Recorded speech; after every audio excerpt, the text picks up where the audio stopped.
ಸ್ನೇಹಿತರೆ ನಮಸ್ಕಾರ. ಟೆಂಟ್ರಿಸ್ film production house YouTube channel ವೀಕ್ಷಕರಿಗೆ ಸ್ವಾಗತ ಮತ್ತು ಸುಸ್ವಾಗತ. ಸ್ನೇಹಿತರೆ, ನಿಮಗೆಲ್ಲ ಗೊತ್ತಾಯಿದೆ, ಟೆಂಟ್ರಿಸ್ film production house YouTube channel cinema industry, cinema ಅಭಿಮಾನಿಗಳಿಗೋಸ್ಕರ, ಸಿನಿಮಾ ಆಸಕ್ತರಿಗೋಸ್ಕರ, ಸಿನಿಮಾ ಇಂಡಸ್ಟ್ರಿಯಲ್ಲಿ ಏನಾದರೂ ಒಂದು ದುಡಿಬೇಕು ಅನ್ನೋರಿಗೋಸ್ಕರ ಸ್ಕ್ರಿಪ್ಟ್ ಬರೆಯುವಂಥದ್ದು ಮತ್ತು ಶಾರ್ಟ್ ಡಿವೈಡ್ ಮಾಡೋಂಥದ್ದು, ಕ್ಯಾಮ್ರಾ ಹ್ಯಾಂಗಲ್ಸು, ಪ್ರತಿಯೊಂದು ಟೋಟಲ್ ಸಿನಿಮಾ ಇಂಡಸ್ಟ್ರಿಗೆ ಸಂಬಂಧಪಟ್ಟಂತೆ ಆವಾಗವಾಗ ಒಂದೊಂದು ವೀಡಿಯೋನ ಹಾಕ್ತಾನೆ ಇರ್ತೀವಿ. ಅದೇ ರೀತಿ ಇವತ್ತು ನಾವೊಂದು ವಿಡಿಯೋ ಮಾಡ್ತಾಯಿದ್ವಿ. ಏನಪ್ಪ ಅಂತಂದರೆ, ಒಂದು ಒಳ್ಳೆಯ ಸಿನಿಮಾ ತಂಡವನ್ನು ಎಲ್ಲೂ ಸಿಗೋದಿಲ್ಲ. ಅದು ಒಳ್ಳೆಯ ಸಿನಿಮಾ ತಂಡ ಎಲ್ಲೂ ಸಿಗೋದಿಲ್ಲ, ಒಂದು ಟೀಮ್ ಅನ್ನೋದು ಎಲ್ಲೂ ಸಿಗೋದಿಲ್ಲ, ನಾವೇ ಕಟ್ಟಬೇಕು ಅನ್ನೋದ್ರ ಬಗ್ಗೆ ಒಂದು ವಿಡಿಯೋ. ಯಾಕಪ್ಪ ಅಂತಂದರೆ ಬಹಳಷ್ಟು ಜನ ಸಾರ್ ಒಂದು ಒಳ್ಳೆ ಟೀಮ್ಗೋಸ್ಕರ ಹುಡುಕ್ತಾ ಇದ್ದೀನಿ ಸಾರ್, ಒಳ್ಳೆ ಟೀಮ್ ಸಿಗ್ತಾ ಇಲ್ಲ, ಟೀಮ್ ಸಿಕ್ಕಿದ್ರೆ ನಾನು ಒಂದು ಒಳ್ಳೆ ಸಿನಿಮಾ ಮಾಡ್ತೀನಿ, ನಾನೇನು ಅಂತ ನಿರೂಪಣೆ ಮಾಡ್ಕೊಳ್ತೀನಿ ಅಂತ ಹೇಳ್ಬಿಟ್ಟು ಹೇಳ್ತಾ ಇರ್ತಾರೆ ನನ್ನ ಸ್ನೇಹಿತರುಗಳು. ಕೆಲವರು ಮೆಸೇಜ್ ಮಾಡ್ತಾರೆ, ಕೆಲವರು ಕಾಲ್ ಮಾಡಿ ಹೇಳ್ತಾ ಇರ್ತಾರೆ. ಅದಕ್ಕೋಸ್ಕರ ನಾನು ಅವ್ರಿಗೆಲ್ಲ ಹೇಳೋದೊಂದೇ, ಒಳ್ಳೆಯ ಸಿನಿಮಾ ಟೀಮ್ ಎಲ್ಲೂ ಸಿಗೋದಿಲ್ಲ, ನಾವೇ ಕಟ್ಕೋಬೇಕು. ನಾವೇ ಕಟ್ಟಬೇಕು ಅಂತಂದರೆ ಫಸ್ಟ್ ನಾವು ಒಳ್ಳೆಯ ಸಿನಿಮಾ ಟೀಮ್ ಅಲ್ಲಿದ್ದು ಯಾವ ಥರ ಇರುತ್ತೆ ಅಂತ ನಾವು ತಿಳ್ಕೊಂಬಿಟ್ರೆ ಆಗ ಒಳ್ಳೆಯವರು ಯಾರು, ಒಳ್ಳೆಯ ಟೀಮ್ ಯಾವ ಥರ ಇರುತ್ತೆ ಅಂತ ನಾನು ಈಸಿಯಾಗಿ ನಿಮಗೆ ಅರ್ಥ ಆಗ್ಬಿಡುತ್ತೆ. ಏನಪ್ಪ ಅಂತಂದರೆ, ಕೆಲವರು ಬರ್ತಾರೆ, ಇವಾಗ ಅಸಿಸ್ಟೆಂಟ್ ಡೈರೆಕ್ಟ್ ಒಳ್ಳೆಯ ಟೀಮ್ ಅಂತಂದರೆ ನಿಮಗೆ ಕ್ಯಾಮ್ರಾಮೆನ್ನು, ಪ್ರೊಡ್ಯೂಸರು, ಮೇಕಪ್ ಮೆನ್, ಟೋಟಲ್ 24 ಡಿವಿಷನ್ನಲ್ಲಿ ವರ್ಕ್ ಮಾಡೋಂಥ ಎಲ್ಲ ಟೆಕ್ನಿಷಿಯನ್ಸ್ ಆ್ಯಂಡ್ ಆರ್ಟಿಸ್ಟ್ಗಳು ಎಲ್ಲರೂ ಸಿಗ್ತಾರೆ. ಎಲ್ಲರೂ ಸೇರಿ ಒಂದು ಟೀಮ್ ಅನ್ನೋದನ್ನು, ಒಂದು ಸಿನಿಮಾ ಟೀಮ್ ಅನ್ನೋದು. ಸೊ ಇವರಲ್ಲಿ ನಾವು ಒಂದೊಂದಾಗಿ ತಿಳ್ಕೊಂಡು ಹೋಗ್ತಾ ಇರೋಣ. ಈಗ ಎಕ್ಸಾಂಪಲ್, ಫಸ್ಟು ನಿರ್ಮಾಪಕರು. ಒಳ್ಳೆಯ ನಿರ್ಮಾಪಕರು ಅನ್ನೋರು ಸಿಕ್ಕಿದ್ರೆ ನಿರ್ದೇಶಕ ಸಮೇತ ಒಂದು ಒಳ್ಳೆಯ ಪ್ರಾಜೆಕ್ಟ್ ಕೊಡೋಕ್ಕಾಗುತ್ತೆ. ಸೊ ಒಳ್ಳೆಯ ನಿರ್ಮಾಪಕ ಅಂದರೆ ಏನು? ಒಳ್ಳೆಯ ಕೋಟಿ ದುಡ್ಡು ಹಾಕ್ಬಿಟ್ರೆ ಒಳ್ಳೆಯವರಲ್ಲ.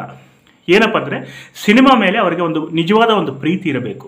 ಸೊ ನಾನು ಸೋಲ ಮಾಡಿ ಕಷ್ಟಪಟ್ಟು ಸಂಪಾದನೆ ಮಾಡಿದ್ದೀನಿ, ಆಮೇಲೆ ಆ ದುಡ್ಡಿಗೆ ಒಂದು ಬೆಲೆ ಅನ್ನೋದು ಅವ್ರಿಗೆ ಗೊತ್ತಿರಬೇಕು.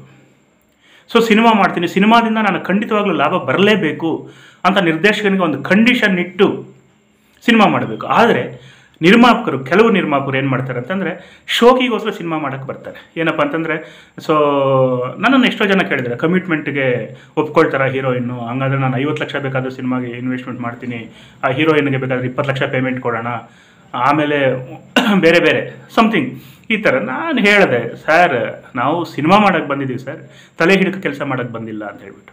ಈ ಥರ ಒಂದಷ್ಟು ನಿರ್ಮಾಪಕರು. ನನಗೆ ಎಕ್ಸಾಂಪಲ್ 2012 ಒಂದು ಸಂಘಟನೆ ನಡೀತು. ಒಂದು 3 ನಿರ್ಮಾಪಕರು ಸೇರಿ ಒಂದು 10 ಲಕ್ಷ ರೂಪಾಯಿ ಹಾಕ್ಕೊಂಡು ಒಂದು ಸಿನಿಮಾ ಮಾಡೋಣ ಅಂತೇಳಿ ಹೇಳಿದರು. ಸರಿ, ಓಕೆ ಅಂತ ಹೇಳ್ಬಿಟ್ಟು ಒಂದು 12 ದಿನ ಶೂಟಿಂಗ್ ಸಮೇತ ಮಾಡಿದ್ವಿ ನಾವು. ಶೋಭರಾಜ್ ಅವರು ಮೇಯ್ನ್ ಹೀರೋ. ಅವಾಗ ಲಾಸ್ಟ್ಗೆ ಅವರು 13,45,000 ರೂಪಾಯಿ ಇನ್ವೆಸ್ಟ್ಮೆಂಟ್ ಮಾಡಿಬಿಟ್ಟು ಕೈ ಎತ್ತಿಬಿಟ್ರು. ಸರ್ ನಮ್ಮ ಕೈಯಲ್ಲಿ ಆಗೋದಿಲ್ಲ ಅಂತ ಹೇಳ್ಬಿಟ್ಟು ಏನು ಮಾಡೋದು? ಸೊ ನಾನು ಇನ್ನು ಉಳಿದಂತೆ ಫೈನಾನ್ಸ್ಗಳಿಗೋಸ್ಕರ ಎಲ್ಲ ಅಲ್ದಾಡ್ತಾ ಇದ್ದೆ. ಅಷ್ಟೊತ್ತಿಗೆ ನೆಗೆಟಿವಲ್ಲಿ ಮಾಡಿದ್ದು ನೆಗೆಟಿವ್ ಹೋಯಿತು, ಡಿಜಿಟಲ್ ಕ್ಯಾಮ್ರಾ ಬಂತು, ಸ್ವಲ್ಪ ತಡ ಆಯಿತು ಇನ್ನೆಲ್ಲ ಫೈನಾನ್ಸಿಯರ್ಸ್ ನೋಡ್ಕೋ. ಅಷ್ಟೊತ್ತಿಗೆ ಅವರೇ ಏನು ಮಾಡಿದ್ರು, ಸರ್ ಬೇರೆಯವ್ರಿಗೊಬ್ರಿಗೆ ಮಾರೋಣ ಸರ್, ನಾವು ಮಾತಾಡಿದ್ದೀವಿ. ಸರಿ, ಅವ್ರು ನಿರ್ಮಾಪಕರು, ಅವ್ರು ಮಾರಿ ಅದರಿಂದ ಏನಾದರೂ ಲಾಭ ತಗೊಳ್ಳಿ ಅಂತೇಳಿ ಓಕೆ ಒಪ್ಪಿಕೊಂಡೆ. ಲಾಸ್ಟ್ಗೆ ಏನಾಯಿತು, ಯಾರಿಗೋ ಮಾರಿದ್ರು. ಲಾಸ್ಟಿಗೆ ನಮ್ಮ ಡೈರೆಕ್ಟ್ರ್ ಮೇಲೇ ಗೂಬೆ ಕೂರಿಸ್ಬಿಟ್ರು. ಅವರೇ ಬೇರೆಯವ್ರಿಗೆ ಕೊಟ್ಟು ಮತ್ತು ನಮ್ಮ ಮೇಲೆ ಗೂಬೆ ಕೂರಿಸ್ರು. ಈ ಥರ ಎಲ್ಲ ಇರುತ್ತೆ. ಸೊ ಹಾಗಾಗಿ ಏನಪ್ಪ ಅಂತಂದರೆ, ಫಸ್ಟು ನಿರ್ಮಾಪಕ ಅನ್ನೋರು ಪರ್ಫೆಕ್ಟ್ ಆಗಿರಬೇಕು. ಒಂದು ಸಿನಿಮಾವನ್ನು ಸ್ಟಾರ್ಟ್ ಮಾಡಿದ್ದಾದಮೇಲೆ ಎಂಡಿಂಗ್ವರೆಗೂ, ಯಾಕಂದರೆ ಸಿನಿಮಾ ಅನ್ನೋದು ಯಾವತ್ತೂ ಇಷ್ಟೇ ಬಜೆಟ್ ಅಂತ ಕಂಡೀಷನ್ ಫೈನಲ್ ಜಡ್ಜ್ಮೆಂಟ್ ಹೇಳೋಕ್ಕಾಗೋದಿಲ್ಲ. ಒಂದು 50 ರೂಪಾಯಿನಲ್ಲಿ ಆಗುತ್ತೆ ಸರ್ ಈ ಪ್ರಾಜೆಕ್ಟು ಅಂತಂದರೆ 60 ಆಗ್ಬೋದು, ಇಲ್ಲ 40 ಆಗ್ಬೋದು. ಸೊ ಯಾವುದೇ ನಿರ್ದೇಶಕ ಸಿನಿಮಾ ಗೆಲ್ಲಿ ಅಂತೆ ಹೋರಾಡ್ತಾನೆ ವಿನಃ ಇಲ್ಲ ಸೋತೋಗಳ್ಬಿಡು ಅಂತ ಓಡಾಡೋದಿಲ್ಲ. ಇನ್ನು ಕೆಲವು ನಿರ್ದೇಶಕರಿದ್ದಾರೆ, ಏನಪ್ಪ ಅಂತಂದರೆ ಹೊಟ್ಟೆಪಾಡಿಗೋಸ್ಕರ, ಸೊ ಅವತ್ತು ಏನೋ ಒಂದು ಜೀವನ ನಡೆಸ್ಬಿಡೋಣ, ರೂಮ್ ಬಾಡಿಗೆ ಕಟ್ಕೋಣ, ಮನೆ ಬಾಡಿಗೆ ಕಟ್ಕೋಣ, ಹೆಂಡತಿ ಮಕ್ಕಳನ್ನ ಸಾಕೋಣ, ಅದಕ್ಕೋಸ್ಕರ ಏನಾದರೂ ಒಂದು ಸಂಪಾದನೆ ಆಗಲಿ, ಏನಾದರೂ ಒಬ್ಬ ನಿರ್ಮಾಪಕ ನೋಡ್ಕೋಣ, ಅವ್ನು ಕೊಟ್ಟಿದ್ದು ದುಡ್ಡಲ್ಲಿ ಅರ್ಧ ಇದಕ್ಕೆ ಬಳಸ್ಕೊಂಡು ಅರ್ಧ ಸಿನಿಮಾಗೆ ಹಾಕೋಣ ಅನ್ನೋರು ಒಂದಷ್ಟು ಜನ ಇದ್ದಾರೆ. ಸೊ ಹಾಗಾಗಿ ಫಸ್ಟ್ ನಾವು ನಿರ್ಮಾಪಕರ ಬಗ್ಗೆ ಮಾತಾಡ್ತಾ ಇದೀವಲ್ಲ, ಆ ನಿರ್ಮಾಪಕರು ಪರ್ಫೆಕ್ಟ್ ಆಗಿರಬೇಕು. ನೆಕ್ಸ್ಟ್ ನಿರ್ದೇಶಕ. ಅದೇ ಇಷ್ಟೊತ್ತು ಹೇಳೋದಲ್ಲ, ನಿರ್ದೇಶಕ ಅನ್ನೋನೇನಪ್ಪ ಅಂದರೆ, ನಿರ್ಮಾಪಕದ ಹಾಕಿದ ಒಂದು ಬಂಡವಾಳದಲ್ಲಿ 1 ನಯ ಪೈಸೆ ಸಮೇತ ಪರ್ಸ್ನಲ್ಗೆ ಯೂಸ್ ಮಾಡ್ಕೋಬಾರ್ದು. ಸಿನಿಮಾಗೋಸ್ಕರ ಹಾಕಿದರೆ ಸಿನಿಮಾಗೋಸ್ಕರನೇ ಖರ್ಚು ಮಾಡಬೇಕು. ಆ ಥರ ನಿರ್ದೇಶಕರಾಗಬೇಕು. ಅದು ಬಿಟ್ಬಿಟ್ಟು ನಾನು ನಿರ್ದೇಶಕ, ನನಗೆ ಡೈಲಿ ಆಗಬೇಕು, ಹೀಗೆ ಬೇಕು, ಆಡಂಬರತೆ ಬೇಕು, ಇಲ್ಲಿ ಮನೆಯಲ್ಲಿ ತಿನ್ನೋಕ್ಕೆ ಊಟ ಇರೋದಿಲ್ಲ. ಆದರೆ ಒಬ್ಬ ಪ್ರಾಜೆಕ್ಟ್ ಸಿಕ್ಕಿತು ಅಂದ ತಕ್ಷಣ, ಸರ್ 5 ಸ್ಟಾರ್ ಹೋಟ್ಲಿಗೆ ಹೋಗೋಣ, ಅಲ್ಲಿ ಊಟ ಮಾಡೋಣ ಸರ್, ನನಗೆ ಆ ಥರ ರೂಮೇ ಬೇಕು, ಆಟೋದಲ್ಲೆಲ್ಲ ನಾನು ಬರೋಲ್ಲ ಸರ್, ಬಸ್ಸಲ್ಲೆಲ್ಲ ನಾನು ಬರೋದಿಲ್ಲ ಸರ್, ಕಾರ್ ಕಳಿಸಿ ಸರ್, ಈ ಥರ ನಿರ್ದೇಶಕರು ಇದ್ದಾರೆ. ಸೊ ನಾನು ನೋಡಿದ್ದೀನಿ. ಸೊ ಹಾಗಾಗಿ ಫಸ್ಟು ಆ ನಿರ್ದೇಶಕ, ಅವನು ಅದು ಜಾಬು, ಅದು ಒಂದು ಕೆಲಸ ಕಣ್ರಿ. ಬಟ್ ಏನಪ್ಪ ಅಂತಂದರೆ, ಅದಕ್ಕೆ ಒಂದು ಪಾವಿತ್ರ್ಯತೆ ಇದೆ ಇಂಡಸ್ಟ್ರಿಯಲ್ಲಿ. ನಿರ್ದೇಶಕ ಅಂದರೆ ಕ್ಯಾಪ್ಟನ್ ಆಫ್ ದಿ ಶಿಪ್ ಅಂತ ಹೇಳ್ಬಿಟ್ಟು. ಹಾಗಾಗಿ ಅವನೇನು ಮಾಡಬೇಕಂತಂದರೆ ತಾನೇ ಕ್ಯಾಪ್ಟನ್ ಆಫ್ ದಿ ಶಿಪ್ ಅನ್ನೋ ಒಂದು ಅಹಂಕಾರವನ್ನು ಬಿಟ್ಟು ತಾನು ಒಬ್ಬ ಕಾರ್ಮಿಕ, ನಾನು ಮಾಡೋದನ್ನು ಪರ್ಫೆಕ್ಟಾಗಿ ಮಾಡಿದ್ರೆ ಮುಂದೆ ನನಗೊಂದು ಫ್ಯೂಚರ್ ಸಿಗುತ್ತೆ. ಫಸ್ಟು ನಿರ್ದೇಶಕ ಆದವನು ಹೆಸರು ಮಾಡೋಕ್ಕೆ ಹೊರಡಬೇಕು, ದುಡ್ಡು ಮಾಡೋಕ್ಕಲ್ಲ. ಹೆಸರು ಅಂತ ಮಾಡಿದ್ರೆ ದುಡ್ಡು ತನ್ನಷ್ಟಕ್ಕೆ ತಾನೇ ಬರುತ್ತೆ. ಆ ಥರ ವರ್ಕ್ ಮಾಡಬೇಕು. ಈಗ ಪ್ರೊಡ್ಯೂಸರ್ ಆಯಿತು, ನಿರ್ದೇಶಕ ಆಯಿತು, ನೆಕ್ಸ್ಟ್ ಕಲಾವಿದರು. ಇಷ್ಟೋ ಜನ ಹೊಸಬರಿಗೆ ಅವಕಾಶ ಮಾಡ್ಕೊಳ್ಳೋಣ ಅಂತೇಳಿ ನಾವು ಅಂದ್ಕೊಳ್ತೀವಿ. ಬಟ್ ಬಂದವ್ರು ಏನು ಮಾಡ್ತಾರೆ, ಫಸ್ಟ್ ಡೇ ಈಗ ನನಗೆ ಎಕ್ಸಾಂಪಲ್ ಒಂದು ಸಿನಿಮಾದಲ್ಲಿ ಒಬ್ಬ ಹೀರೋಯಿನ್ನು ಪ್ರಾಜೆಕ್ಟ್ಗೆ ಅವ್ರನ್ನ ನಾನು ಡೈರೆಕ್ಟಾಗಿ ನೋಡಲಿಲ್ಲ, ಏನೂ ಇಲ್ಲ. ಆಮೇಲೆ ಫೋಟೋಗಳು ಕಳಿಸಿದ್ರು, ಫೋಟೋಗಳು ನೋಡಿಬಿಟ್ಟು ಏನಮ್ಮ ನನ್ನ ಪಿಕ್ಚರಲ್ಲಿ ಹೀರೋಯಿನಾಗಿ ಮಾಡ್ತೀಯ? ಓಕೆ ಸಾರ್, ಸರಿ. ಬೆಂಗಳೂರಿಂದ ಚಿಂತಾಮಣಿ ಶೂಟಿಂಗು, ಚಿಂತಾಮಣಿಗೆ ಬರಬೇಕು. ಫಸ್ಟ್ ಡೇ ಅವರೇ ಪಾಪ ಕಾರ್ ಮಾಡಿಕೊಂಡು ಬಂದರು. ಯಾವುದೋ ಒಂದು ರೂಮ್ ಹಾಕಿ ಕೊಟ್ಟೆ, ರೂಮಲ್ಲಿದ್ದರು. ಆ ಫಸ್ಟ್ ಶೆಡ್ಯೂಲ್ ಮುಗೀತು. ಸೆಕೆಂಡ್ ಶೆಡ್ಯೂಲ್ಗೆ ಸರ್ ಕಾರ್ ಕಳಿಸಿ ಸರ್, ಬೆಂಗಳೂರಿಗೆ ಕಾರ್ ಕಳಿಸಿ ಸರ್. ಎಲ್ಲಿಂದ ಎಲ್ಲಿಗೆ? ಬೆಂಗಳೂರಿನಿಂದ ಚಿಂತಾಮಣಿಗೆ. ಏನಮ್ಮ ಬರೋಕ್ಕಾಗಲ್ವಾ, ಹತ್ರನೇ ಅಲ್ವಾ ಅಂತಂದರೆ, ಇಲ್ಲ ಸರ್ ಕಾರ್ ಬೇಕೇ ಬೇಕು, ಇಲ್ಲಾಂದ್ರೆ ನಾನು ಬರೋದಿಲ್ಲಪ್ಪ, ನಮ್ಮ ಮನೇಲಿ ಬೇಡ ಅಂತ ಇದ್ದಾರೆ, ಬೈತಾ ಇದ್ದಾರೆ. ಯಾಕಂದರೆ ಸೆಕೆಂಡ್ ಶೆಡ್ಯೂಲು, ಇನ್ನು ಆಲ್ರೆಡಿ ಫಸ್ಟ್ ಶೆಡ್ಯೂಲ್ ಕಮಿಟ್ಮೆಂಟ್ ಮಾಡಿಬಿಟ್ಟಿದ್ವಿ, ಇನ್ನು ತೆಗಿಯೋಕ್ಕಾಗೋದಿಲ್ಲ ಬಿಡು ಅವರು ಅನ್ನೋ ಒಂದು ಉದ್ದೇಶ. ಸರಿ ಓಕೆ ಕಾರ್ ಕಳಿಸಿ. ಮತ್ತು ಶೆಡ್ಯೂಲ್ ಮುಗಿಸ್ಕೊಂಡು ಹೋಗೋವಾಗ ಸರ್ ಇಲ್ಲಿಂದ ಕಾರ್ ಬುಕ್ ಮಾಡಿ ಸರ್ ಹೊರಡೋಕ್ಕೆ. ಅಲ್ಲಮ್ಮ ಇಲ್ಲಿ ಬಸ್ಸಲ್ಲಿ ಕುಂತ್ರೆ ಮೆಜೆಸ್ಟಿಕಲ್ಲಿ ಇಳಿತಿಯಲ್ಲಮ್ಮ. ಇಲ್ಲ ಸರ್ ಕಾರ್ ಕಳಿಸ್ಲೇಬೇಕು ಸರ್, ಹಾಗೆ ಸರ್ ಹೀಗೆ ಸರ್. ಅಂದರೆ ಹೊಸಬರಿಗೆ ನಾವು ಅವಕಾಶ ಕೊಟ್ಟಾಗ ಅದನ್ನು ಸದ್ಬಳಕೆ ಮಾಡ್ಕೋಬೇಕು. ಬಂದ ಒಂದು ಶೆಡ್ಯೂಲ್ 2 ಶೆಡ್ಯೂಲ್ ಇಲ್ಲ ಬಿಡಿ, ಒಂದಿನ 2 ದಿನ ಮಾಡೋ ಅಷ್ಟೊತ್ತಿಗೆ ದೊಡ್ಡ ಸ್ಟಾರ್ಗಳಾಗೋಗ್ಬಿಡ್ತಾರೆ. ಫಸ್ಟ್ ಡೇ ಬಂದಾಗ ಉಪ್ಮಾ ಕೊಟ್ಟರು ತಿಂತಾರೆ. ಸೆಕೆಂಡ್ ಡೇ ಸರ್ ನನಗೆ ಆ ಫುಡ್ ಬೇಕು, ಈ ಫುಡ್ ಬೇಕು, ನನಗೆ ಛತ್ರಿ ಹಿಡಿಯೋಕೆ ಒಬ್ಬರು ಬೇಕು, ನನಗೆ ಅಸಿಸ್ಟೆಂಟ್ ಬೇಕು, ಇವೆಲ್ಲವೂ ಇರುತ್ತೆ. ಸೊ ಹಾಗಾಗಿ ಕಲಾವಿದರು ಸಮೇತ ಹೊಸಬರು ಬಂದಾಗ ಅಟ್ಲೀಸ್ಟ್ ನಮಗೊಂದು ಒಳ್ಳೆಯ ಹೆಸರು ಬಂದಾಗ ಪೇಮೆಂಟ್ಸ್ ಆದಷ್ಟು ಕದೇ ಬರುತ್ತೆ. ಫಸ್ಟ್ ಹೆಸರು ಮಾಡೋಣ ಅನ್ನೋ ಉದ್ದೇಶ ಇಟ್ಕೋಬೇಕು. ಆದರೆ ಬಂದ 2ನೇ ದಿನಕ್ಕೆ ಹೀರೋಗಳಾಗಬಾರ್ದು, ಹೀರೋಯಿನ್ಗಳಾಗಬಾರ್ದು. ಆಮೇಲೆ ಆ ಸೀನಿಯರ್ ಆರ್ಟಿಸ್ಟ್ಗಳು ಅಷ್ಟೇ. ಸೀನಿಯರ್ ಆರ್ಟಿಸ್ಟ್ಗಳು ದೊಡ್ಡ ದೊಡ್ಡ ಕಂಪ್ನಿಗಳಲ್ಲಿ ಅವ್ರು ಹೇಳಿದಷ್ಟು ಇವ್ರು ಪೇಮೆಂಟ್ ತಗೊಳ್ತಾರೆ. ಆದರೆ ನಾವು ಹೋಗ್ಬಿಟ್ಟೋಣ ನಮ್ಮ ಪಿಕ್ಚರಲ್ಲಿ ಒಂದು ಕ್ಯಾರೆಕ್ಟರ್ ಇದೆಯಾ ಮಾಡೋಣ ಅಂದಾಗ ಅವ್ರು ಹೇಳಿದಷ್ಟು ನಾವು ಕೊಡಬೇಕು.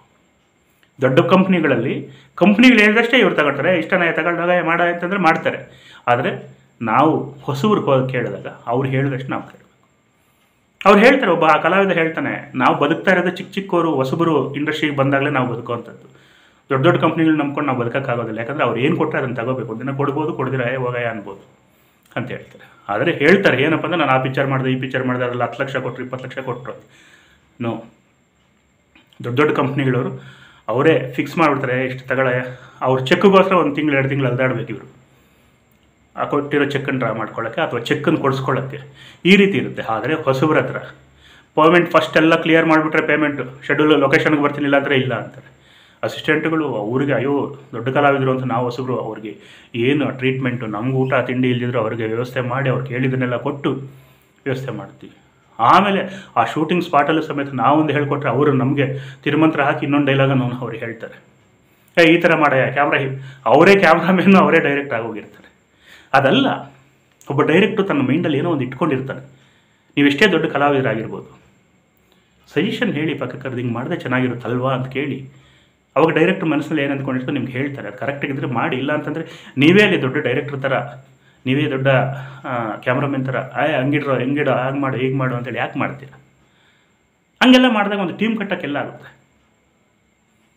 ಇದು ದೊಡ್ಡ ಕಲಾವಿದರು ಮತ್ತು ಸಣ್ಣ ಕಲಾವಿದರು ಹೊಸದಾಗಿ ಬರುವಂಥವ್ರು.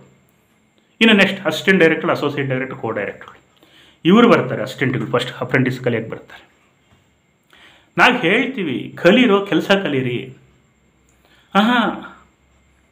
ಫಸ್ಟ್ ಡೇನೇ ಫಸ್ಟ್ ಡೇ ಓಕೆ, ಸೆಕೆಂಡ್ ಡೇನೇ ಅವನಿಗೆ ನಾನು ನೆಕ್ಸ್ಟ್ ಹೇಗೆ ಡೈರೆಕ್ಷನ್ ಮಾಡಬೇಕು, ಏನು ಸರ್ ನೆಕ್ಸ್ಟ್ ನಾನೊಂದು ಪಿಕ್ಚರ್ ಮಾಡ್ತೀನಿ, ನಿಮ್ಮ ನಂಬರ್ ಕೊಡಿ, ನೀವು ಬಂದಿರೋರ ಹತ್ರ ನಂಬರಲ್ಲಿ ಕಲೆಕ್ಟ್ ಮಾಡ್ತಾ ಇರ್ತಾರೆ.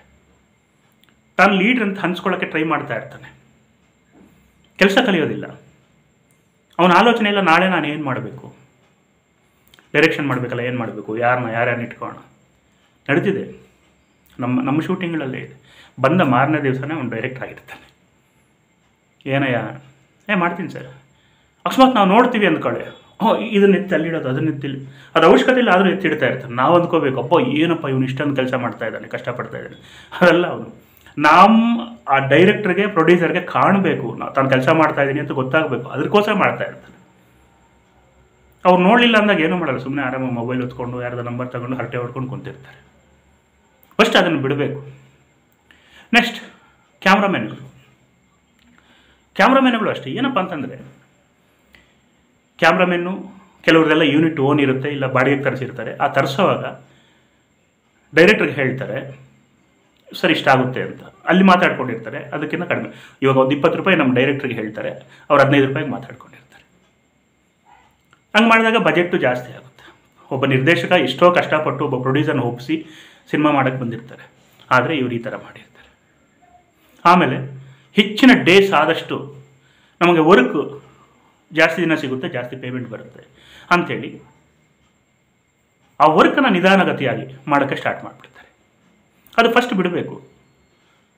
ಅಯ್ಯೋ ಡೈರೆಕ್ಟರ್ ಎಷ್ಟು ಕಷ್ಟಪಟ್ಟು ಪ್ರೊಡ್ಯೂಸರ್ ಹುಡುಕಿದ್ದಾರೆ, ಪ್ರೊಡ್ಯೂಸರ್ ಎಷ್ಟು ಕಷ್ಟಪಟ್ಟು ದುಡ್ಡು ತಂದು ಹಾಕಿದ್ದಾರೆ, ಅವ್ರಿಗೆ ನಾವು ಯಾವ ರೀತಿ ಹೆಲ್ಪ್ ಮಾಡಬೇಕು, ಫಾಸ್ಟಾಗಿ ವರ್ಕ್ ಮಾಡಬೇಕು ಅಂತ ತನ್ನ ಯೂನಿಟ್ ಬಾಯ್ಸನ್ನು ತಾನು ಕಮೆಂಟ್ ಮಾಡ್ಕೊಳ್ತಾ, ಡೈರೆಕ್ಟರ್ ಆಲೋಚನೆಯನ್ನು ತನ್ನ ಮೈಂಡ್ಗೆ ಹಾಕ್ಕೊಳ್ತಾ ಏನು ಮಾಡಬೇಕು, ಹೇಗೆ ಮಾಡಬೇಕು ಅಂತೇಳಿ ಪಟ ಅಂತೇಳಿ ಮಾಡಬೇಕು. ಅದು ಬಿಟ್ಬಿಟ್ಟು ನಾನು ನಿಧಾನ ಮಾಡಿದಷ್ಟು 10 ದಿನ ಮಾಡೋದನ್ನು 15 ದಿನ ಮಾಡ್ಬೋದು, ಆ 5 ದಿನ ಪೇಮೆಂಟ್ ನನಗೆ ಸಿಗುತ್ತೆ, ವರ್ಕ್ ನನಗೆ ಸಿಗುತ್ತೆ ಅನ್ನೋ ಆಲೋಚನೆ ಇದ್ದಾಗ ಒಂದು ಒಳ್ಳೆ ಟೀಮ್ ಕಟ್ಟಕ್ಕೆ ಯಾವಾಗುತ್ತೆ. Next makeup team. ಹಿಂಗೆ ಒಂದು ತೆಲುಗು ಸಿನಿಮಾ ರುದ್ರಾಕ್ಷಪುರಂ ಅಂತ ಒಂದು ಸಿನಿಮಾ, ಒಬ್ಬ ಮೇಕಪ್ ಮೆನ್ ಮಾತಾಡಿದೆ, ಸರ್ ನಮ್ಮದು ಡೈಲಿ ಇಷ್ಟು ಪೇಮೆಂಟ್ ಇರುತ್ತೆ, ಜೊತೆಗೆ ಮೆಟೀರಿಯಲ್ಗೆ ಇಷ್ಟಿರುತ್ತೆ, ನಮ್ಮ ಚೀಪ್ಗೆ ಇಷ್ಟು ಕೊಟ್ಬಿಡಿ ಸರ್. ಸರಿ ಓಕೆ ಅಂತ ಹೇಳ್ಬಿಟ್ಟು ಎಲ್ಲ ಮಾತುಕತೆ ಆಯಿತು, ಚೀಪ್ಗೆ ಕೊಟ್ವಿ. ಒಂದು ದಿನ ಸಮೇತ ಚೀಪ್ ಆದವರು ಲೊಕೇಶನ್ಗೆ ಬರಲಿಲ್ಲ.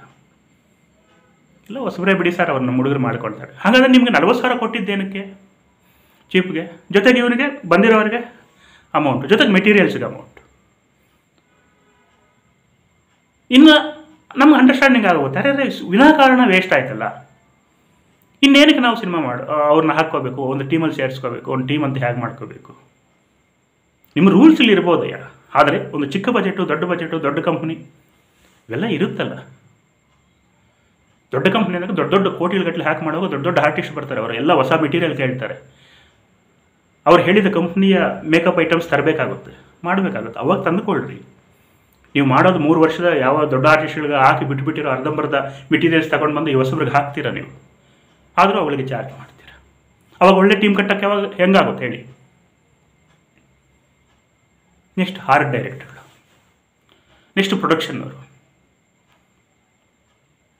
ಹೀಗೆ ಪ್ರತಿಯೊಂದು ಎಡಿಟ್ರ್ಗಳು. ಈಗ ಪೋಸ್ಟ್ ಪ್ರೊಡಕ್ಷನ್ ವರ್ಕ್ ಯಾವುದೋ ಒಂದು ಸ್ಟುಡಿಯೋ ಒಪ್ಪಿಸ್ತೀವಿ, ಎಡಿಟ್ರು ಪ್ರತಿದಿನ ನಾವು ಹೋಗಿ ಕುತ್ಕೋಬೇಕು. ನಾವಿದ್ದಷ್ಟೊತ್ತು ನಮ್ಮ ಕೆಲಸ, ನಾವಿಲ್ಲ ಅಂತಂದರೆ ನೆಕ್ಸ್ಟ್ ಇನ್ನೊಬ್ಬರದು. ಒಂದು 5-6 ಪ್ರಾಜೆಕ್ಟ್ ಒಪ್ಕೊಂಡ್ಬಿಟ್ಟಿರ್ತಾರೆ. ನಮಗಿಲ್ಲಿ ಪ್ರಾಣ ತಿಂತಾ ಇರ್ತಾರೆ ಪ್ರೊಡ್ಯೂಸರು, ಬೇಗ ಮುಗಿಸಿ ಅಂತ. ಆದರೆ ಇವ್ರು ಲೇಟ್ ಮಾಡ್ತಾ ಇರ್ತಾರೆ. ಮಾಡ್ತಾ ಇದ್ದೀವಿ ಸರ್ ಅಂತಾರೆ. ಹಂಗಲ್ಲ. ಪ್ರತಿಯೊಬ್ಬ ಟೆಕ್ನಿಷಿಯನ್ಸ್ ಇಂಡಸ್ಟ್ರಿಯಲ್ಲಿ ಒಬ್ಬ ನಿರ್ದೇಶಕ ಮತ್ತು ನಿರ್ಮಾಪಕನ ಕಷ್ಟಗಳನ್ನು ಹರಿದುಕೊಂಡು ಅದನ್ನು ಮನದಟ್ಟು ಮಾಡಿಕೊಂಡು ತಾನು ಇವ್ರ ಹತ್ರ ಪೇಮೆಂಟ್ ಎಷ್ಟು ತಗೋಬೇಕು, ಯಾವ ರೀತಿ ಕೆಲಸ ಮಾಡಬೇಕು, ಇದನ್ನು ಆಲೋಚನೆ ಮಾಡಬೇಕು. ಅಂಥ ಟೆಕ್ನಿಷಿಯನ್ಸ್ ಸಿಕ್ಕಿದಾಗ, ಅಂಥ ಆರ್ಟಿಸ್ಟ್ಗಳು ಸಿಕ್ಕಿದಾಗ, ಅಂಥ ಹೊಸಬರು ಸಿಕ್ಕಿದಾಗ, ಆ ಆಲೋಚನೆಗಳಿದ್ದಾಗ ಅದು ಒಂದು ಒಳ್ಳೆಯ ಟೀಮ್ ಆಗುತ್ತೆ. ಮಾಡಿದ ಪ್ರಾಜೆಕ್ಟ್ ಖಂಡಿತವಾಗ್ಲೂ ಗೆಲ್ಲುತ್ತೆ. ಯಾಕಂದರೆ ಚಿಕ್ಕ ಬಜೆಟಲ್ಲಿ ಮಾಡಿರ್ತಾರೆ, ಸೊಗಸಾಗಿ ಮಾಡಿರ್ತಾರೆ. ಅದೆಷ್ಟು ಬಜೆಟ್ ಅಂತಲ್ಲ, ಒಳ್ಳೆಯ ಚಿತ್ರ ಕೊಟ್ಟಿರ್ತಾರೆ, ಗೆಲ್ಲುತ್ತೆ. ಆ ದುಡ್ಡನ್ನು ಇಟ್ಕೊಂಡು ಇನ್ನೊಂದು ಹಂಗೆ ಮಾಡ್ತಾ ಹೋಗ್ಬೋದು. ಇವಾಗ ಒಂದು 10 ಲಕ್ಷದಲ್ಲಿ ಮಾಡಿದ್ರು, ನೆಕ್ಸ್ಟ್ 15, ನೆಕ್ಸ್ಟ್ 20, 25, 30. ಇವಾಗೇನಾಯಿತು, ಅದೇ ಟೀಮ್ ಕಂಟಿನ್ಯೂ ಆಗಿ ಕೆಲಸ ಸಿಕ್ಕಂಗಾಗುತ್ತೆ. ಯಾವಾಗ ಅನ್ನದಾತರನ್ನು, ನಿರ್ಮಾಪಕರನ್ನು ಉಳಿಸಿದಾಗ, ಅವನು ಉಳಿಸೋದಕ್ಕೋಸ್ಕರ ಪ್ರತಿಯೊಬ್ಬ ಟೆಕ್ನಿಷಿಯನ್ಸು ಹೇಳಿದ್ವಲ್ಲ ಯಾವ ಥರ ವರ್ಕ್ ಮಾಡಬೇಕು, ಹೇಗೆಲ್ಲ ಸಂಭಾವನೆಗಳು ಮಾತಾಡ್ಕೋಬೇಕು ಅಂತೇಳಿ ಆ ರೀತಿ ಮಾಡಬೇಕು. ಆವಾಗಲೇ ಗೆಲ್ಲಕ್ಕೆ ಸಾಧ್ಯ ಆಗುತ್ತೆ. ಈಗ ನಿಮಗೆಲ್ಲ ಅರ್ಥ ಆಗಿರ್ಬೋದು ಏನಪ್ಪ ಅಂತಂದರೆ ಒಳ್ಳೆ ಟೀಮ್ ಅಂದರೆ ಇದು. ಆ ಒಳ್ಳೆ ಟೀಮನ್ನು ಕಟ್ಟಕ್ಕೆ ಏನು ಮಾಡಬೇಕಪ್ಪ ಅಂತಂದರೆ, ಫಸ್ಟು ಯಾರು ಕಟ್ಟಕ್ಕೆ ಹೊರಡ್ತಾರೋ ಅವರು ಪರ್ಫೆಕ್ಟ್ ಆಗಿರಬೇಕು. ಯಾರು ಟೀಮನ್ನು ಕಟ್ಟಬೇಕು ಅಂದರೆ ಅವರು ಪರ್ಫೆಕ್ಟ್ ಆಗಿರಬೇಕು. ಅವನ ಜೊತೆ ನಿರ್ಮಾಪಕ ಸಾಥ್ ಕೊಡಬೇಕು. ಆವಾಗಲೇ ಒಂದು ಒಳ್ಳೆ ಟೀಮ್ ಕಟ್ಟಕ್ಕೆ ಸಾಧ್ಯ ಆಗುತ್ತೆ. ಆದರೆ ಇನ್ನೊಂದು, ಯಾವ ಮನುಷ್ಯನ ಗುಣಗಳನ್ನು ಒಂದೇ ಸರಿ ನಾವು ತಿಳ್ಕೊಳ್ಳೋಕ್ಕಾಗಲ್ಲ. ಈಗ ನಮ್ಮ ಒಬ್ಬ ಹುಡುಗ ಇದ್ದ, ನಾವು ಒಂದು ಸಿನಿಮಾ ಮಾಡೋರು, ನಾನೇ ಕರೆದು ಒಂದು ಹೀರೋ ಮಾಡಿದೆ. ಅದು ಒಂದು ಕ್ರೌಡ್ ಫಂಡಿಂಗ್ ಸಿನಿಮಾ, 1 lakh ಕೂಡ ಇನ್ವೆಸ್ಟ್ಮೆಂಟ್ ಮಾಡಿದ್ದ ಹುಡುಗ. ಶೂಟಿಂಗ್ ಎಲ್ಲ ಮುಗಿದು ಕುಂಬಳಕಾಯಿ ಹೊಡೆಯೋವರೆಗೂ ಕರೆಕ್ಟಾಗಿದ್ದ. ಕುಂಬಳಕಾಯಿ ಹೊಡೆದ್ಮೇಲೆ ಎಡಿಟಿಂಗ್ ಆಗೋವರೆಗೂ ಕರೆಕ್ಟಾಗಿದೆ. ಎಡಿಟಿಂಗ್ ಆಗೋಯ್ತು, ಎಲ್ಲ ಎಡಿಟಿಂಗ್ ಆಗೋಯ್ತು, ಇನ್ನು ನಾನೇನು ತೆಗಿಯಲ್ಲ, ಮುಗೀತು ಬಿಡು ಅಂತ ಅಲ್ಲಿಂದ ಸ್ಟಾರ್ಟ್. ಏನೋ ಎಲ್ಲಿದೆಯೋ, ಫಸ್ಟ್ ಗುರುವೆ ಅಂತ ಆಯ್ತು, ಎಲ್ಲಿದೆಯೋ ಏನು ಸಮಾಚಾರ, ಏನು ಮಾಡ್ತಾ ಇದೆಯಾ, ಹಿಂಗೆ ಸ್ಟಾರ್ಟ್ ಮಾಡಿದೆ. ಏನೋ ಅಪ್ಪ ಹಂಗೆ ಮಾತಾಡ್ತೀಯ, ಯಾಕೋ ಏನಾಯಿತು ನಿನಗೆ, ಲೇ ಸುಮ್ಮನೆ ಮುಚ್ಕೊಳ್ಳಲು, ಏನು ನಿನ್ನ ಬಗ್ಗೆ ನನಗೆ ಗೊತ್ತಿಲ್ವಾ, ಏನು ಗೊತ್ತು ಹೇಳೋ. ಅಂದರೆ ಅವನು ಅಷ್ಟೊಂದು ಪ್ರೀತಿ ವಿಶ್ವಾಸಕ್ಕೆ ತಗೊಂಡು ಎಡಿಟಿಂಗ್ನಿಂದ ಪ್ರತಿಯೊಬ್ಬ ಟೆಕ್ನಿಷಿಯನ್ಸು ಪ್ರತಿಯೊಬ್ಬ ಆರ್ಟಿಸ್ಟ್ ಹತ್ರ ಕರ್ಕೊಂಡೋಗಿ ಅವನ್ನ ಹೀರೋ ಮಾಡಿದ್ದಕ್ಕೆ ಅಂದಿದ್ದ ಮಾತುಗಳು. ಯಾಕೆ ತಲೆ ಕೆಡಿಸ್ಕೊಳ್ಳೋದಿಲ್ಲ, ಯಾರು ಹೇಗಿರ್ತಾರೋ. ಒಂದು ಹೇಳಿದ್ವಲ್ಲ, ಭಗವಂತನಿಗೆ ಭಯ ಪಡ್ತಿದ್ರು, ಕರ್ಮಫಲ ಅಂತಂದಿರ್ತಾರೆ, ಅದಕ್ಕಾದ್ರೂ ಭಯ ಪಡಬೇಕು. ಅದು ನಮ್ಮ ನೆರಳಿನ ಥರ ನಮ್ಮನ್ನು ಕಾಡ್ತಾನೆ ಇರ್ತದೆ. ಹಾಗಾಗಿ ಫಸ್ಟು ನಾವು ಒಳ್ಳೆ ಟೀಮ್ ಕಟ್ಟಬೇಕಂದ್ರೆ ಅತಿವಿನಯಂ ಧೂರ್ತ ಲಕ್ಷಣಂ. ಕೆಲವರು ಅತಿವಿನಯ ತೋರಿಸ್ತಾ ಇರ್ತಾರೆ, ಅತಿವಿನಯ ಕಾಲಿಗೆಲ್ಲ ಬೀಳ್ತಾ ಇರ್ತಾರೆ, ಅವರೇ ಕಾಲಿಳಿಯೋದು. ಫಸ್ಟ್ ಅದನ್ನು ತಿಳ್ಕೊಂಡು, ನೆಕ್ಸ್ಟ್ ಡೈರೆಕ್ಟು ಪ್ರೊಡ್ಯೂಸರ್ ಇದ್ದಾಗ ಮಾತ್ರ ಅಗ್ಗೋ ಇಗ್ಗೋ ಅದು ಇದು ಅಂತ ಕೆಲಸ ಮಾಡೋಕ್ಕೆ ಸ್ಟಾರ್ಟ್ ಮಾಡಿಬಿಟ್ಟು ಅವರು ಇಲ್ಲ ಅಂದಾಗ ಹೋಗಿ ಮೊಬೈಲ್ ಹೊತ್ಕೊಂಡು ಕೂತ್ಕೊಂಡು ಬೇರೆಯವ್ರ ಹತ್ರ ಹರಟೆ ಪಡ್ಕೊಳ್ತಾ ಇರ್ತಾರಲ್ಲ, ಅಬ್ಸರ್ವ್ ಮಾಡಿದ್ರೆ ಅವತ್ತೇ ತೆಗೆದು ಬಿಸಾಕಿ. ನೆಕ್ಸ್ಟ್ ಅವರಿಂದ ಇಡೀ ಟೀಮ್ಗೆ ಕೆಟ್ಟ ಹೆಸರು ಬಂದುಬಿಡುತ್ತೆ. ಲಾಸ್ಟಿಗೆ ನಿರ್ಮಾಪಕ ನಿರ್ದೇಶಕನಿಗೆ ಇಟ್ಬಿಡ್ತಾನೆ, ಬತ್ತಿ ಇಟ್ಬಿಡ್ತಾನೆ, ಇಬ್ರಿಗೂ ಜಗಳ ತಂದು ಇಟ್ಬಿಡ್ತಾರೆ. ಮೂರನೇದಾಗಿ ಇವನ್ ಮಾತೆತ್ಕೊಂಡು ಬಂದು ಇವನ ಹತ್ರ, ಇವನ್ ಮಾತೆತ್ಕೊಂಡು ಬಂದು ಇವನ ಹತ್ರ ಹೇಳ್ತಾ ಇರ್ತಾರಲ್ಲ, ನಮ್ಮಲ್ಲೇ ಸಾರ್ ಅವ್ನು ಸರಿ ಇಲ್ಲ ಸರ್, ಹಾಗೆ ಸರ್, ಹೀಗೆ ಸರ್ ಇವನು ಸರಿ ಸರಿ. ಕರೆಕ್ಟಾಗಿ ಅದನ್ನು ತಿಳ್ಕೊಳ್ಳಿ. ನಾವೇನು ಅಂದ್ಕೊಳ್ತೀವಿ, ಹಬ್ಬ ಅವನು ಹೇಳ್ತಾ ಇದ್ದಾನೆ ನಮಗೆ ಒಳ್ಳೇದು ಹೇಳ್ತಾ ಇದ್ದಾನೆ ಅಂತ. ಆದರೆ ಅವನ ಬಗ್ಗೆ ನಮ್ಮ ಹತ್ರ ಹೇಳ್ದಂಗೆ ನಮ್ಮ ಬಗ್ಗೆ ತಗೊಂಡೋಗ್ಬಿಟ್ಟು ಅವನ ಹತ್ರ ಹೇಳಿರ್ತಾರೆ, ಸರ್ ಡೈರೆಕ್ಟ್ರಿಗೆ ಏನು ಬರಲ್ಲ ಯಾರು ಹಾಗೆ ಹೀಗೆ ಅಂತ. ಯಾವನಾದರೂ ಇನ್ನೊಬ್ಬರ ಬಗ್ಗೆ ಇಡೀ ನಮ್ಮ ಟೀಮಲ್ಲಿರೋವ್ರ ಬಗ್ಗೆ ಹೇಳೋಕ್ಕೆ ಸ್ಟಾರ್ಟ್ ಮಾಡಿದ್ರೆ ಅಲ್ಲೇ ತಿಳ್ಕೊಳ್ಳಿ, ಇವನೇನೋ ಬಕೆಟ್ ಹಿಡಿತಾ ಇದ್ದಾನೆ ಕನ್ಫರ್ಮ್ ಅಂತ. ಅಂಥವ್ರನ್ನ ದೂರ ಇಡಿ. ನೆಕ್ಸ್ಟ್, ನಿಜವಾಗ್ಲೂ ಸಿನಿಮಾ ಇಂಡಸ್ಟ್ರಿ ಏನಾದರೂ ಸಾಧನೆ ಮಾಡಬೇಕು ಅಂತೇಳಿ ಮನೆ ಮಠ ಎಲ್ಲ ಬಿಟ್ಟು ಬಂದಿರ್ತಾರೆ, ಅವ್ರಿಗೆ ಅವಕಾಶ ಕೊಡಿ. ಅವ್ರನ್ನೂ ಅಷ್ಟೇ ಸೇಮ್ ನೋಡಿ ನಿಜವಾಗಿ. ಯಾಕಂದರೆ 100ಕ್ಕೆ 99 ಜನನೂ ಹಾಗೆ ಇರೋದಿಲ್ಲ, ಪ್ರಾಮಾಣಿಕರು ಇರ್ತಾರೆ. ಅಂಥ ಪ್ರಾಮಾಣಿಕರನ್ನ ಗುರುಸೋಕ್ಕೆ ನಮ್ಗೆ ಲೇಟ್ ಆಗ್ಬೋದು, ಲೇಟ್ ಆದರೂ ಪರವಾಗಿಲ್ಲ, ಅಂಥವ್ರನ್ನ ಹಿಡಿದು ಅವ್ರನ್ನೆಲ್ಲ ಸೇರಿಸಿ ಒಂದು ಟೀಮ್ ಕಟ್ಟಿ. ಇಂಡಸ್ಟ್ರಿಯಲ್ಲಿ ನಾವು ಬೆಳಿತೀವಿ, ಅವರು ಬೆಳೀತಾರೆ, ಇಂಡಸ್ಟ್ರಿನೂ ಚೆನ್ನಾಗಿರುತ್ತೆ. ಇಷ್ಟು ಹೇಳ್ತಾ, ಈಗ ಗೊತ್ತಾಯ್ತಲ್ಲ, ಟೀಮ್ ಸಿಗೋದಿಲ್ಲ, ಒಳ್ಳೆ ಟೀಮ್ ಸಿಗೋದಿಲ್ಲ, ನಾವೇ ಕಟ್ಟಬೇಕು. ಆ ಕಟ್ಟಬೇಕು ಅಂದರೆ ಏನು ಮಾಡಬೇಕು ಅಂತ ಹೇಳಿದ್ದೀನಲ್ಲ, ಹಂಗೆ ಮಾಡೋಣ. ಆ ಥರ ಒಂದು ಟೀಮ್ ಜೊತೆ ಸೇರೋಣ ಅಂತ ನಿಮ್ಮಲ್ಲಿ ಯಾರಾದರೂ ಆಸಕ್ತಿ ಇದ್ದಲ್ಲೇ ನನ್ನ ನಂಬರ್ ಇರುತ್ತೆ, ಫೋನ್ ಮಾಡಿ. ಆದರೆ ನಾನು ಹೇಳಿದ್ನಲ್ಲ, ನಾನು ಅಷ್ಟೇ ಅತಿಯೈ ವಿನಯಂ ಧೂರ್ತ ಲಕ್ಷಣಂ ಅನ್ನೋವ್ರನ್ನ ಪಕ್ಕಕ್ಕಿಡ್ತೀನಿ. ಯಾಕಂದ್ರೆ ನನ್ನ ಅನುಭವಗಳು ನನಗೆ ಆ ಪಾಠ ಕಲಿಸಿದೆ. ಕಾಲಿಡಿದವರೆಲ್ಲ ಎಳೆದಿದ್ದಾರೆ, ಅಂಥವ್ರನ್ನ ದೂರ ಇಟ್ಟಿದ್ದೀನಿ. ಇನ್ನೊಬ್ಬರ ಬಗ್ಗೆ ನಮ್ಮ ಹತ್ರ ಎತ್ಕೊಂಡು ಬಂದು ಅವನು ಹಂಗೆ ಇವ್ನು ಹಿಂಗೆ ಅಂತ ಚಾಡಿ ಹೇಳ್ತಾನಲ್ಲ, ಇವನು ಖಂಡಿತವಾಗ್ಲೂ ನಮ್ಮ ಬಗ್ಗೆ ಅವನ ಹತ್ರ ಹೇಳ್ತಾನೆ.